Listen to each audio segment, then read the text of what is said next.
TV, le meilleur de la jeunesse télévisuelle, disponible sur vos tablettes, vos smartphones et vos écrans d'ordinateur. Et vous regardez, après Au cœur de Jerry, le monde de Jerry, le premier grand rendez-vous scientifique de la soirée. Bip bip, yeah! Très heureux de vous retrouver pour la suite.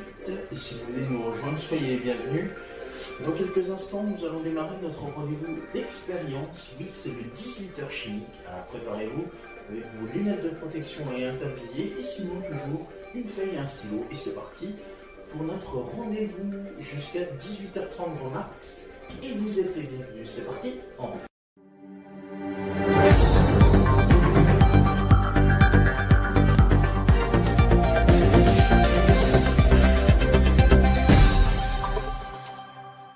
L'objectif de cette vidéo, c'est de vous présenter pendant 20 minutes maximum une activité. Je vais essayer de rentrer dans des détails, je vais essayer de vous présenter avec intérêt cette activité et toutes les autres qui vont suivre. Et le but du jeu, il y en a deux pour les ateliers scientifiques que je vais vous présenter. Déjà, il y a l'observation qui est très important, observer ce qui se passe, les réactions chimiques s'il y en a. Et puis ensuite, de découvrir un petit peu cette notion, la science, qu'est-ce que c'est, qu'est-ce qu'on étudie en science, etc. Vous allez vite comprendre les enjeux de ces différents ateliers. Alors, comme le confinement n'est pas terminé, cette semaine, je vais vous proposer 5 épisodes. Et si le confinement se termine la semaine suivante, je vous proposerai à nouveau des épisodes, mais pas tous les jours, de temps à autre, pour qu'on puisse s'intéresser à la science de temps à autre. Alors, notre première expérience du jour s'intitule « Ça flotte, ça coule ». Alors, on va parler un peu de mécanique. J'espère que tu t'y connais bien en mécanique. Si vous êtes vraiment débutant, ce n'est pas grave. Vous allez voir, l'expérience est toute simple. Alors déjà, je vais commencer par l'âge de cette expérience. À quel type de public est destinée cette expérience? Vous pouvez la commencer pour les enfants qui ont entre 4 et 5 ans, et puis bien sûr, après pour les plus grands. Vous pouvez le faire à la maison, vous pouvez le faire dans un accueil de loisirs, dans une colonie de vacances, voilà. L'essentiel, c'est que, comme c'est pour différentes tranches d'âge, je vais vous présenter principalement pour les maternelles, comment on peut proposer cette activité.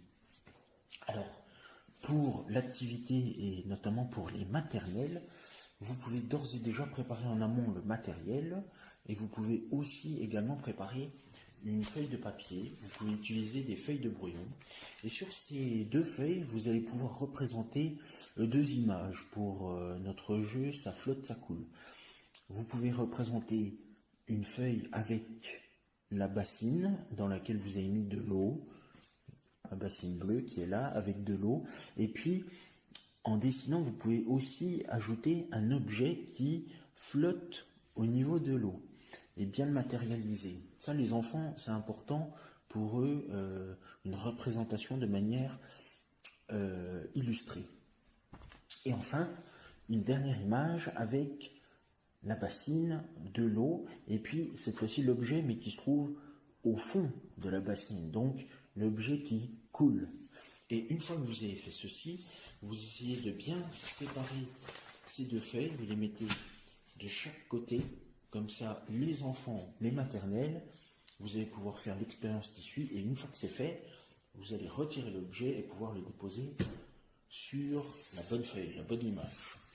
Alors comment ça s'est passé cette expérience? J'ai 10 objets à côté de moi. Si vous avez une bassine comme la mienne là, celle-ci, sachez que je vous conseille de ne pas prendre des gros objets, des objets volumineux. Par exemple, je ne sais pas moi, une grosse caisse ou une grosse tasse, sachant que le volume d'eau, j'ai quand même rempli aux 3/4 ma bassine. Si il n'est pas totalement immergé, l'objet, ou si on voit que ça ne marche pas, les enfants vont peut-être se poser des questions. Donc du coup, j'ai sélectionné des objets qui sont juste ici pour vous. Alors je vais vous les montrer. Nous avons une paire de ciseaux, nous avons une gomme pour les crayons de papier, Nous avons un tube de colle de 8 grammes de chez Cléopâtre. Nous avons une brosse à dents Signal. Nous avons également une pince à linge. Nous avons ceci, une boîte de conserve de la marque de chez Leclerc, petit format. Nous avons également une boîte de beurre de la marque Leclerc, marque Repère. Nous avons également un bouchon d'un lait demi-écrémé de couleur bleue, donc, qui est de chez Super U. Nous avons également un bac, on va dire une petite soucoupe où vous pouvez faire des gâteaux dedans de chez Fleury Michon. Et enfin, une cuillère comme celle-ci, une cuillère à café. Tout ce matériel, c'est le matériel que je trouve chez moi. Et c'est très important. Pas la peine de dépenser des sommes astronomiques pour une expérience comme celle-ci. Vous pouvez très bien utiliser des éléments que vous avez à disposition depuis chez vous. D'où le fait que cette activité ne vous coûtera que l'eau que vous avez versée dans votre bassine. Du coup, pour faire cette expérience, moi je vais utiliser un principe simple. Déjà, je vais mettre tous les objets ici, à ce niveau-là, et ensuite je vais sélectionner un objet. Je vais vous poser une question, à savoir si l'objet flotte ou coule. Je vais vous laisser réfléchir, et pendant ce temps-là, je ferai l'expérience, et puis par la suite, nous verrons bien si ça marche ou si ça marche pas. D'accord ?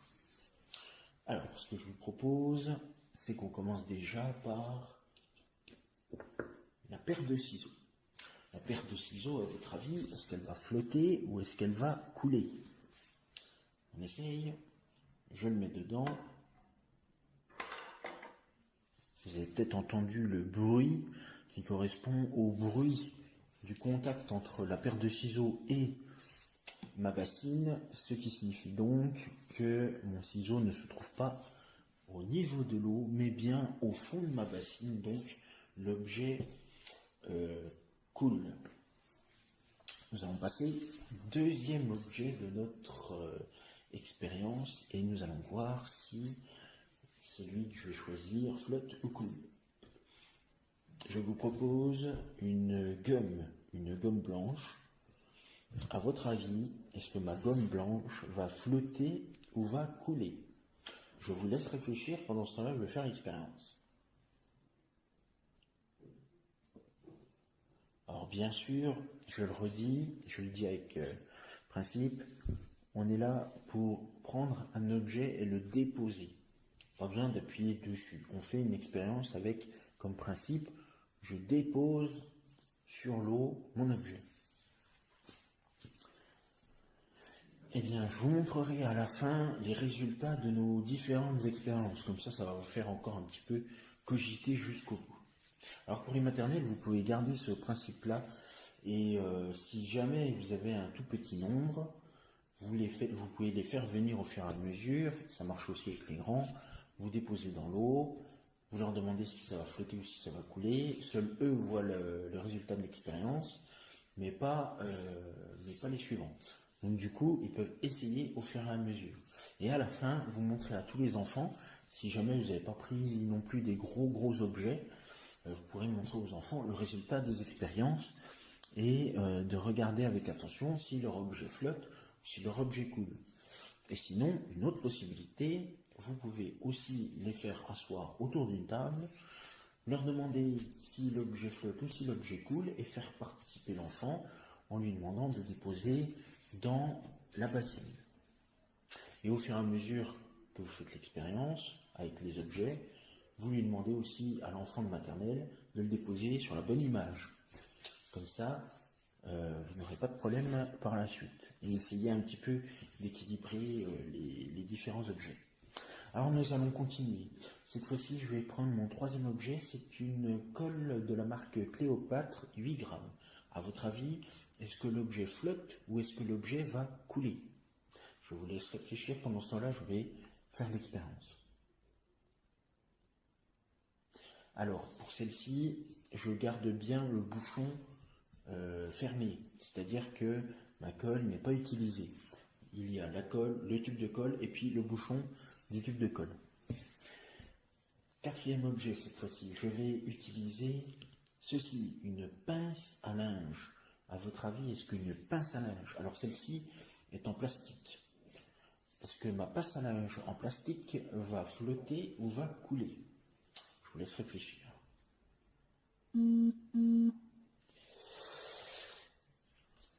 Là, le quatrième objet est déposé. Nous allons pouvoir procéder au cinquième objet. Alors cette fois-ci, je vais choisir un autre objet. Je vais choisir, tiens, par exemple, voilà ma petite coupelle de chez Fleury Michon. À votre avis, est-ce que cette coupelle va flotter ou est-ce que cette coupelle va couler? Je vous laisse réfléchir. Je vais la déposer dans ma bassine.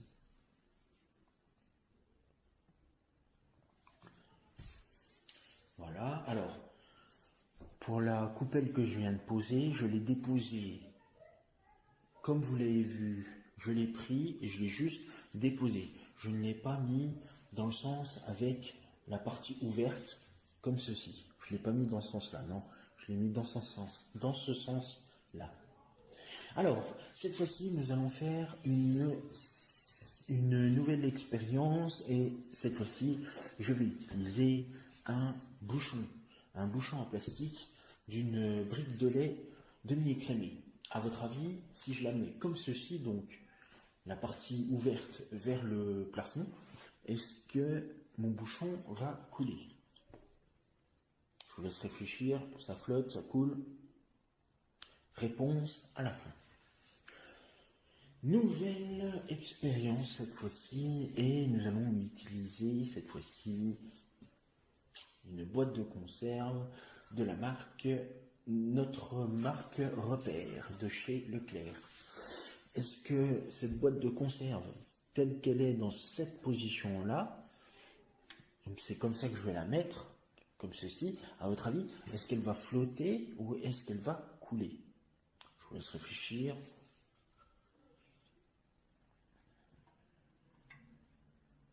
Voilà.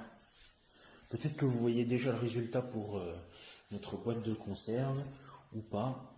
Donc je vais vous laisser réfléchir. Ensuite, cette fois-ci, je vais mettre ceci dans notre expérience. Il s'agit de la cuillère à café. À votre avis, est-ce que cette cuillère à café va flotter ou est-ce qu'elle va couler?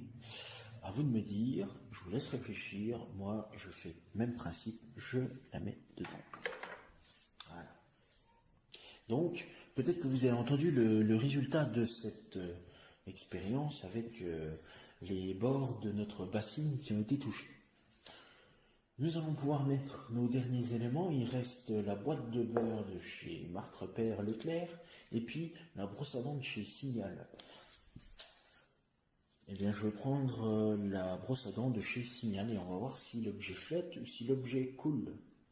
Alors, pour bien voir, voilà. Donc la brosse à dents, elle est là, comme ceci. Donc, à votre avis, est-ce que ça a flotté, est-ce que ça a coulé? On ne sait pas. Enfin, moi je le sais, je le vois, mais vous ne savez pas la véritable réponse. Ensuite, cette fois-ci, je vais utiliser mon dernier objet. Il s'agit d'une boîte de beurre. Une boîte de beurre qui est vide. Une boîte de beurre léger, 40% de matière grasse, de chez Marc Repère, donc de chez Leclerc. À votre avis, est-ce que cet objet flotte ou est-ce que cet objet va couler? Je vous laisse réfléchir, je vais la mettre dedans. Et voilà. Notre expérience va bientôt toucher à sa fin. Juste avant, nous allons pouvoir regarder le résultat de cette expérience. Je vais ramener la caméra cette fois-ci pour vous montrer le résultat de cette expérience. Alors, je prends la caméra. Voilà. Alors, vous pouvez voir ici que donc dans les objets qui ont flotté, nous avons ici la petite coupelle, ici nous avons notre tube de colle 8 grammes de chez Cléopâtre. Ici, nous avons le bouchon en liège, le bouchon de chez d'une bouteille de lait demi-écrémé. Ici, nous avons la boîte de conserve. Et enfin ici, nous avons la boîte de beurre de chez Marc Repère Leclerc.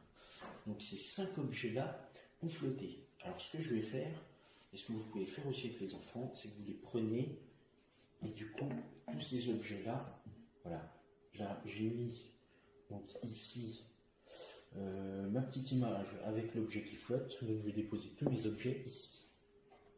Voilà. J'ai le bouchon, je vais mettre là, j'ai ici ma boîte de conserve, mon principe, et puis mon tube de colle. J'ai donc 5 objets qui flottent. Et regardez, tous les autres objets, plus je rapproche la caméra et plus on va bientôt rentrer dans l'eau, ce sont tous les objets qui ont donc coulé. Alors nous avons la pince à linge en plastique, nous avons la gomme, nous avons la cuillère à café, la cuillère à café, nous avons également la brosse à dents de chez Signal et enfin la paire de ciseaux. Donc tout cela, je vais les mettre non pas ici, mais ici, regardez, avec le dessin de l'objet qui est au fond de ma bassine.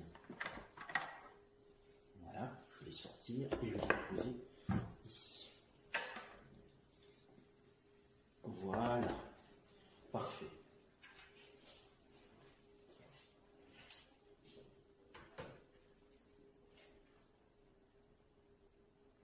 Voilà, donc,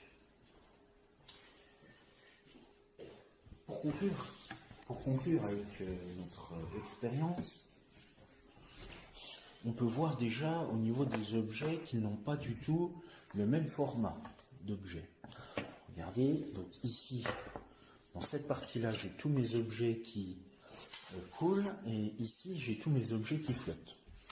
Si je prends par exemple, allez, on va dire ceci, le tube de colle et la pince à linge, ok, regardez, ils ont à peu près tous les deux la même taille.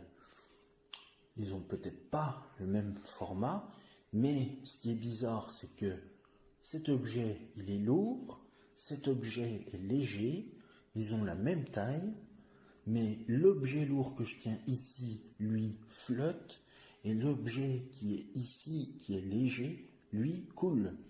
Et si je prends un autre exemple, je ne sais pas, moi je vais prendre par exemple un petit objet et puis un gros objet. Voilà, donc la boîte de conserve qui est quand même grande et ma petite gomme qui est toute fine. Et justement, dans ce cas-là, vous avez vu, la boîte de conserve, elle, a flotté et la gomme, elle, a coulé. Alors, que peut-on retenir de cette expérience que nous avons vue ensemble? Eh bien, écoutez, vous avez peut-être vu qu'il y a certains objets qui flottent et d'autres qui coulent. Mais il n'y a pas une seule raison qui peut expliquer pourquoi un objet flotte ou coule, reste au fond de l'eau. Tu as peut-être remarqué qu'il y a certains objets gros qui flottent et des objets qui sont petits et qui coulent. Ou il y a des objets qui sont lourds et qui flottent, notamment les gros bateaux de croisière, bateaux de navigation, et des objets qui sont légers et qui coulent, comme par exemple une pièce de monnaie. Tu peux essayer aussi avec une pièce de monnaie, tu verras que ton objet va couler. Alors du coup, ce n'est pas la taille, ni le poids, ni l'objet qui joue un grand rôle dans sa flottabilité, donc c'est-à-dire qui permet de flotter au-dessus de l'eau, au niveau de l'eau plutôt, mais les deux caractéristiques ensemble, c'est-à-dire la taille et le poids. C'est l'addition des deux qui fait que. Par exemple, si on prend la pâte à modeler, tu fais une boule, tu la poses dans l'eau, eh bien, elle coule, elle va tomber au fond de l'eau. Par contre, si tu fais une forme, par exemple, comme celle-ci, comme cette forme-là, en pâte à modeler, eh bien, tu vas te remarquer qu'elle va flotter. Incroyable, non? Du coup, voilà, pour cette expérience-là, on va être plus dans l'observation, de regarder, et on va voir qu'en fait, il n'y a pas vraiment forcément d'explication à donner. Alors j'espère que cette expérience...